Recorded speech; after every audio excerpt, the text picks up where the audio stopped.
ముఖ్యమంత్రి చంద్రబాబు నాయుడుపై వైసీపీ నేత మాజీ మంత్రి అంబటి రాంబాబు చేసిన అనుచిత వ్యాఖ్యలు రాష్ట్ర వ్యాప్తంగా రాజకీయ దుమారం రేపుతున్న నేపథ్యంలో పొదలకూరు పట్టణంలో తీవ్ర నిరసనలు చెలరేగాయి. ఆదివారం సంగం రోడ్డు సెంటర్ కూడలి వద్ద తెలుగుదేశం పార్టీ నాయకులు, కార్యకర్తలు పెద్ద సంఖ్యలో రోడ్లపైకొచ్చి అంబటి రాంబాబు వైసీపీకి వ్యతిరేకంగా నినాదాలతో హోరెత్తించారు.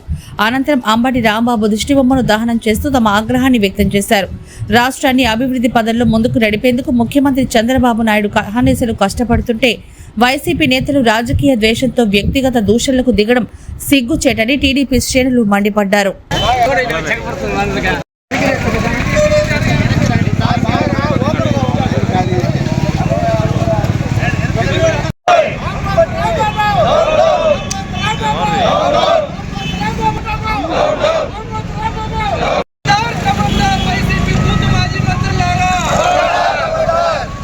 ఈ రాష్ట్రంలో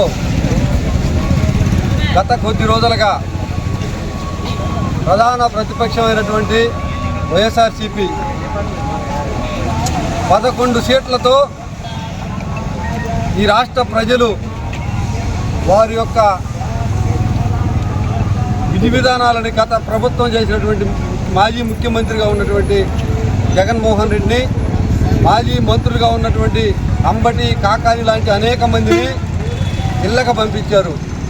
ఎందుకంటే అధికారాన్ని అడ్డం పెట్టుకుని గత ప్రభుత్వంలో అభివృద్ధి గురించి చెప్పుకోకుండా వ్యక్తిగత దోషణలకు పాల్పడి ఆనాడు ప్రభుత్వంలో అనేక రకమైనటువంటి మాటలు మాట్లాడినటువంటి ఈ పార్టీ నాయకులు తెలుగుదేశం పార్టీ కూటమి ప్రభుత్వం అధికారంలోకి వచ్చిన తర్వాత కూడా అదే పందా కొనసాగించుకుంటూ ప్రజల మనోభావాలకు వ్యతిరేకంగా ప్రతినిత్యం ఏదో ఒక దిక్కడ ఏదో ఒక నాయకుడిని వ్యక్తిగతంగా దూషిస్తూ రాజకీయాలలో హింసను ప్రేరేపిస్తూ ఆ పార్టీ కార్యకర్తల్ని బలి చేసే విధంగా నాయకులు ఒక యాక్షన్ ప్లాన్ జగన్మోహన్ రెడ్డి, అంబటి రాంబాబు, కాకాని గోవర్ధన్ రెడ్డి, సద్దల రామకృష్ణారెడ్డి లాంటి నాయకులందరూ కూడా ఒక యాక్షన్ ప్లాన్తో ముందుకెళ్తున్నారనే విషయాన్ని నేను వైసీపీ కార్యకర్తలకి,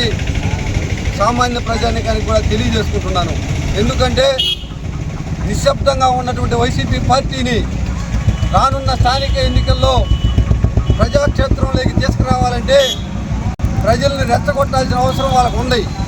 వారు గ్రామాలలోకి కానీ ప్రజల్లోకి వచ్చి మేము ఈ మంచి పని చేశాము, మీరు రండి అని చెప్పుకునే ధైర్యం వాళ్ళకి లేదు.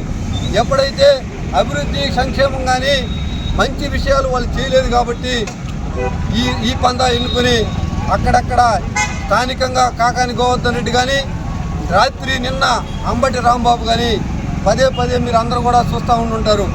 ఒక 10 రోజుల నుంచి పని కట్టుకుని చంద్రబాబు నాయుడిని టార్గెట్ చేస్తూ బాబు గారిని, లోకేష్ బాబుని, స్థానిక నాయకులంతా అయిపోయింది. తర్వాత పెద్ద ఎత్తున ఒక 10 రోజుల కుట్రలో భాగంగానే, నిన్న వైసీపీ కుట్రలో భాగంగానే వీళ్ళందరూ నేను చెప్పినటువంటి సజ్జల రామకృష్ణారెడ్డి, జగన్మోహన్ రెడ్డి, కాకాని గోవర్ధన్ రెడ్డి వీళ్ళందరూ యాక్షన్ ప్లాన్.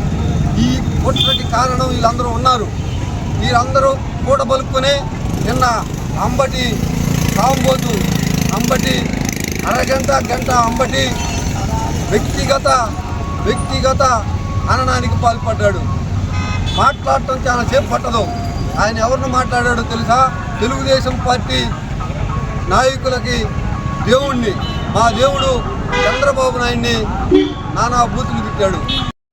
మన ప్రీతం ముఖ్యమంత్రి వర్యులు, కూటమి నాయకులైన శ్రీ నారా చంద్రబాబు నాయుడు గారిని, వారి కుటుంబాన్ని, కూటమి నాయకుల్ని అంతా వ్యక్తిగతంగా గత పాలక ప్రభుత్వం, ఈరోజు ప్రతిపక్షం 11 సీట్లు పరిమితమైన ఈ వైసీపీ పార్టీ నాయకులు అభివృద్ధిని ఓర్చుకోలేక ఈ నాయకులని వ్యక్తిగత హననం చేస్తూ గతంలో వాళ్ళ అధికారంలో ఉన్నప్పుడు అభివృద్ధి చేయకపోగా ఏ విధంగా నాయకులు వ్యక్తిగత హననం చేసి రాష్ట్రాన్ని గాడి తప్పించారో అదే విధానాన్ని మళ్ళీ తీసుకువచ్చి ప్రజలకు విఘాతం కల్పించారు.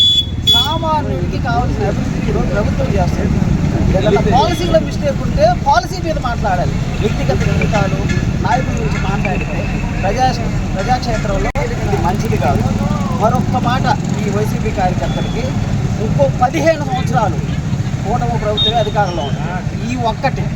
ఈ ఒక్కటి గుర్తుపెట్టుకొని వైసీపీ కార్యకర్తలు మలుచుకొని మీ నాయకుల కూటమి మాట నమ్మకుండా ప్రజాక్షేత్రంలో సామరస్యంగా అందరూ ఉన్నాం. సెలవు. అధ్యక్షులు నవ్యాంధ్ర ముఖ్యమంత్రి సుదీర్ఘ 40 సంవత్సరాల అనుభవం గల ఆంధ్రప్రదేశ్ ముఖ్యమంత్రి మాన్యశ్రీ నారా చంద్రబాబు నాయుడు గారి మీద గుంటూరు జిల్లా అధ్యక్షుడు మాజీ మంత్రివర్యులు అంబటి అలియాస్ ఆంబోతు గంట మాజీ మంత్రి అయిన ఆంబోతు నిన్న వ్యక్తిగత దోషణ అనుచిత వ్యాఖ్యలు చేయడం జరిగింది. దాంట్లో భాగంగా ఈరోజు రాష్ట్ర వ్యాప్తంగా అన్ని నియోజకవర్గాల్లో మండలాల్లో కూడా ఆయన దిష్టిబొమ్మని దగ్ధం చేసి నిరసన తెలియజేస్తున్నారు. ఇది వైసీపీ పార్టీకి అన్ని జిల్లాల్లో జిల్లాకు ఒకరిని ఇట్లాంటి పనికిమాలని వాళ్ళని నియమించుకొని ఈ విధంగా అల్లర్లు జనరేట్ చేస్తూ వాళ్ళ పార్టీని ముందుకు తీసుకురావాలనే ఉద్దేశంతో వాళ్ళ మాజీ ముఖ్యమంత్రి జగన్మోహన్ రెడ్డి దిశానిర్దేశంతో ముందుకు పోతున్నారు. దీన్ని కూటమి నాయకులు తీవ్రంగా ఎక్కడికక్కడ గ్రామ స్థాయి నుంచి కూడా దీన్ని అడ్డుకుంటాం. మిమ్మల్ని ఈ ధోరణిలో ముందుకొస్తే పార్టీని భూస్థాపితం చేసేందుకు కూడా కూటమి నాయకులు తెలుగుదేశం, బీజేపీ, జనసేన నాయకులు సిద్ధంగా ఉన్నారని తెలియజేసుకుంటున్నాం. మా ముఖ్యమంత్రి గారి మీద కాదు, ఇక జరగబోయే రోజుల్లో ఈ జిల్లాలో ముఖ్యంగా మాజీ మంత్రి కాకాని కూడా పదే మాట్లాడుతున్నాడు. ఇది ఈసారి రిపీట్ అయితే అంబటికి పట్టిన గద్దె ప్రతి జిల్లాలో ప్రతి నాయకుడికి, ప్రతి వైసీపీ నాయకుడికి జరుగుతుందని ఛాలెంజ్ చేస్తున్నాం. ఇది సభాముఖంగా, మీడియా సముఖంగా తెలియజేసుకుంటూ సెలవు తీసుకుంటున్నాం.